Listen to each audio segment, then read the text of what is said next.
টুকু আসে টুকু যায়, এই আসে এই যায়। গ্যাস আর বিদ্যুতের ব্যাপারে মানুষ বলে, দুষ্ট লোকে বলে, অবশ্য ভালো লোক না। 180 দিনের অগ্রাধিকার তালিকার মধ্যে এই সরকারের প্রথম 3টি কাজের একটি ছিল আইন শৃঙ্খলার উন্নতি, 2 নম্বরে ছিল দ্রব্যমূল্য নিয়ন্ত্রণ এবং 3 নম্বরে হলো জ্বালানি খাতের নিশ্চয়তা।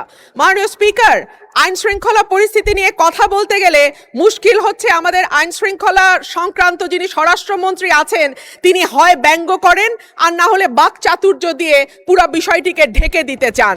কিন্তু সাধারণ মানুষের সঙ্গে কথা বললে মাননীয় স্পিকার জানা যায় যে বাংলাদেশে পররাষ্ট্র মন্ত্রণালয়ে যেমন 3 জন মন্ত্রী আছেন, 64টা জেলায় 64 জন আইন শৃঙ্খলা বিষয়ক স্বরাষ্ট্রমন্ত্রী থাকলে কেবল মন্দ হতো না বাংলাদেশের আইন শৃঙ্খলা পরিস্থিতির এতই ভালো অবস্থা।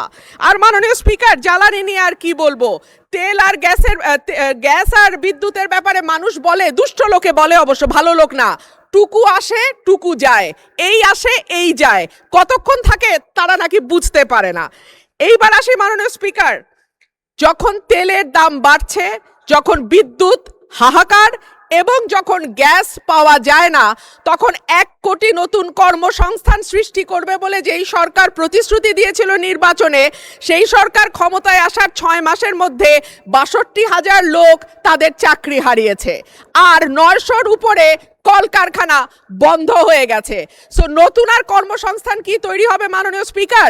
যারা আছেন চাকরি করছেন তাদের চাকরি আর কতদিন থাকে আল্লাহ মাবুদে জানে।